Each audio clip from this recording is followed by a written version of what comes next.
Hi guys, this is Carrie with Fullerton Professional Organizing, and today we're talking about Matt Paxton and his legacy list. He talks about downsizing and leaving a legacy list. Um, Now, before I go into my notes, what I remember about him talking about is downsizing. Before, for senior citizens that are downsizing and they want to leave things to their children, but they don't know what to leave, so they just leave everything.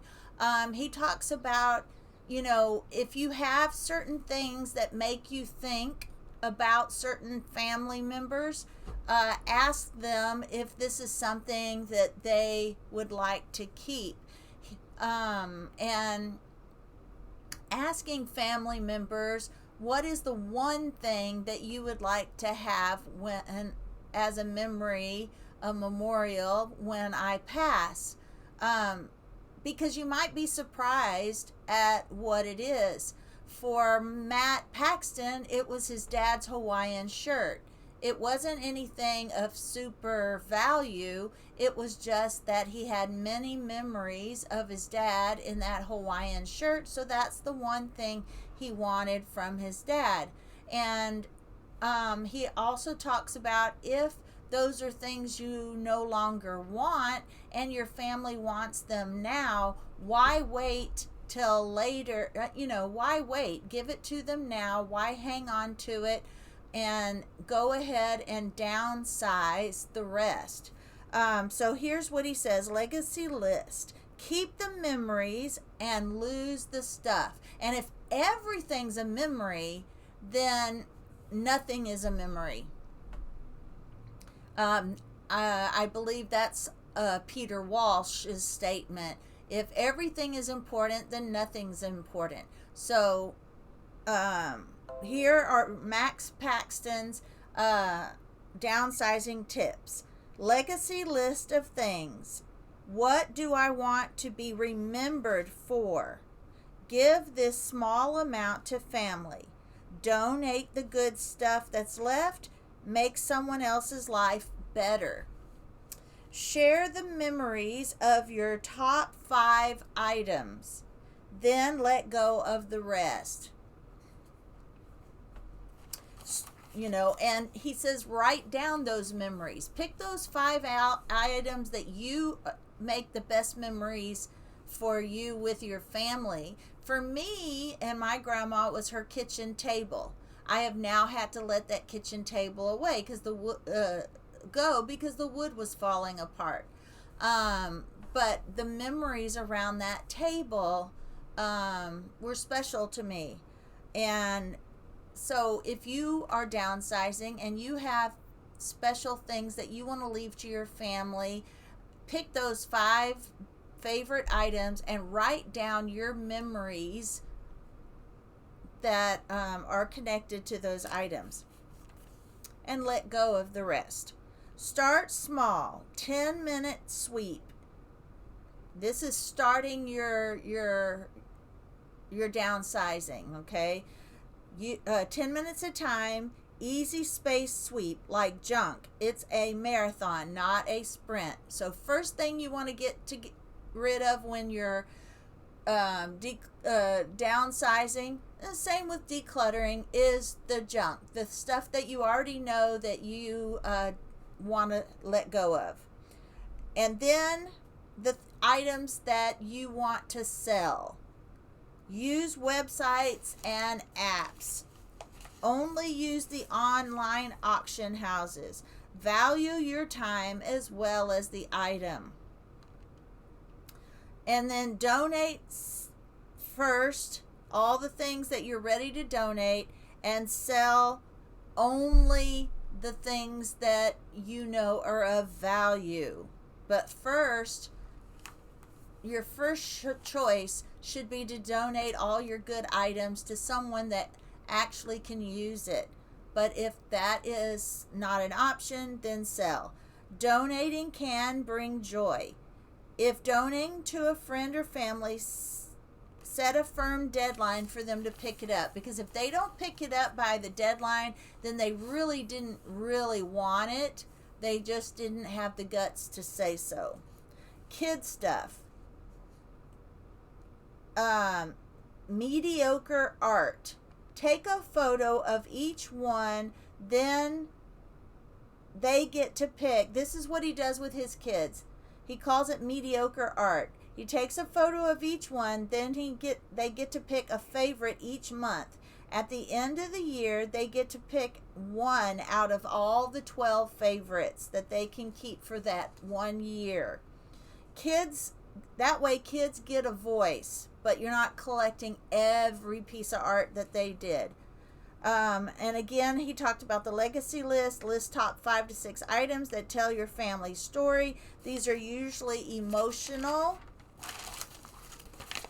and valued, not financially valued, but memory values.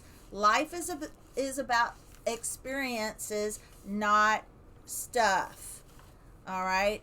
Now I'm going to go through a little bit of the steps that he teaches for downsizing. He says step 1 is donate or dumpster sell, estate sale, tag sale, high-end items, auction furniture, online auctioneer, yard sale, personal online sales, and donations. Small Vets of America, furniture and building, donate to Habitat for Humanity, and utilize junk haulers and shredding services. The next downsize step is space and time. General percentage. Half the size, half the stuff. Get rid of half the stuff. Get a floor plan to see what fits in the new home and in the new space. Pre-listing versus post-listing. Pre-sale for listing. Positive limitations, garden equipment or no garden. You've got to know what you're going to take with you into the new space and what your lifestyle is going to be in the new space. Now, downsizing number 3 is, stuff that you talk about with your spouse and realtor. Spouses, shred. There's always a shedder, someone that lets go of things, and there's always a keeper when you're married or partners. Make a process zone using a folding table. Exit zone is the garage. One room, and declutter one room at a time. Moving the process to the processing table and then to the exit zone, which is the stuff you're not keeping. Keep items. Ask why you are keeping the item. Why tells you where it should go. Okay? So why are you keeping the item that you're keeping? Now, downsize number 4, step number 4 is start with the garage. Quick wins. In other words, purging trash and then junk, sellables. Create an exit zone that has things to toss, things to donate, things to sell. Make a review zone on one side and make the keep items on the other. Give and make a give to zone and an empty box zone. If you have boxes that you're unloading and getting rid of, that can be on the other side. Or boxes that you need to start packing. Then just do one room at a time. Basement, make a sell zone and keep or to move zone. Start with furniture to sell, get the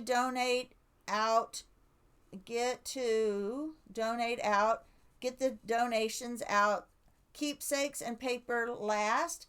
Items to stay for new home owner, like paint and air filters, all the stuff that your new place isn't going to need, so that they can use it in the new owners of that house, their house specific items. The sixth thing you're going to do is the attic exit zone. Again, is discard, donate. Choose a room to move these items to for room to work, because the attics are usually too small. Put a sheet down so dust from the attic does not hurt anything that you're putting the items on. Review zone with room, discard, donate, sell, keep. Again, every time you're going to move that review zone. It's a folding table, and your discard, donate, sell, and keep piles. Bring to the garage zone is all the things you're getting rid of. Keep things stored in attic that do not need to be down in the home for showing the home for sale, and the things that you're taking with you to the new home. You don't want everything out in the home when you're trying to sell it. And move photos to keep zone out of the attic, because those things will ruin in the heat. Now 7 is your living spaces. Now you're ready to downsize and pack up and move those spaces. All surfaces clear. All extra decor stored. Staging items only. Only the things to stage the house that will make the house look good for a sale. 8 is the keep or sale. Consolidate them. Store out of view. Show house. Sort by category. Do you have room in the new home? Label the boxes as you pack. And then, of course, he mentions the legacy list again and keepsakes. 9 is decluttering and downsizing and packing up any office or paper items, active, sleeping files, sitting files, dead files. All right. And I think that's it. I already talked about legacy list. The next thing I'm going to talk about is Sherri Foster. Sherri Foster, downsizing as an empty nester.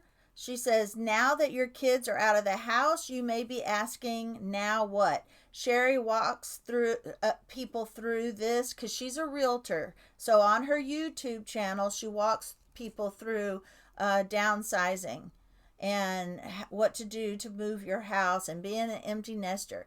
Before putting your house on the market, paint using neutral colors or a shade of white. This is a very emotional change for most moms, no doubt, but it can be an exciting time too. It's your time to focus on you as an empty nester. You have so many options. Downsizing not only means a smaller mortgage, but you will also have the equity that you build in your current home. A smaller home also means you're spending less time cleaning and maintaining.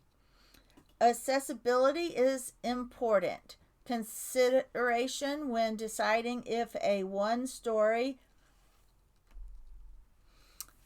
deciding whether a 1-story or a 2-story is for you depends on your age. If it becomes more difficult to climb stairs, you have to decide what type of home do you need. Additional benefits to a single-story home are no wasted space where the stairs are, and it is easier to add square footage to the home. A 2-story home has its own benefits. You can fit a larger home on a smaller footprint. It allows for more privacy for the bedrooms. The roof is smaller, thus making it less expensive to replace. Now, here are some things she says you can do. Begin decluttering as soon as possible.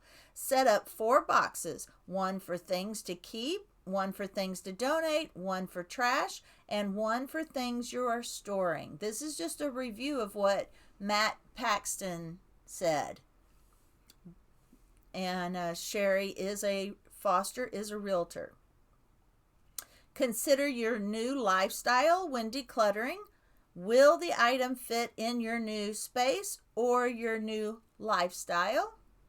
To prepare your home to get top dollar, pack up photographs and family heirlooms that could keep potential buyers from seeing the home as their own.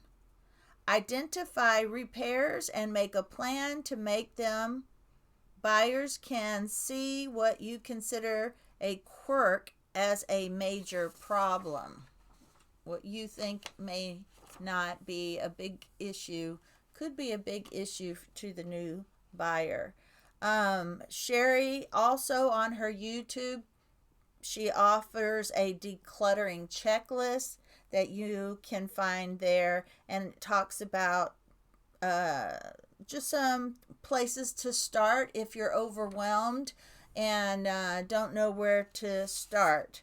She starts in the kitchen, then laundry room, then bathrooms, bedrooms, office, family space, and basement, which is a little different than what we just read off for Matt Paxton. So you can look up both of those people. They have now Matt Paxton's been interviewed from several people. I don't think he has a YouTube channel of his own, but I think a lot of YouTubers have interviewed him, and you can find a lot of those interviews on YouTube. But Sherri Foster does have a YouTube channel, and I will share that in the description below. All right, guys, that's it about downsizing. And that I also have a lot of information on moving in one of my previous podcasts that goes along with downsizing. So you can check that out later. All right, talk to you in the next podcast.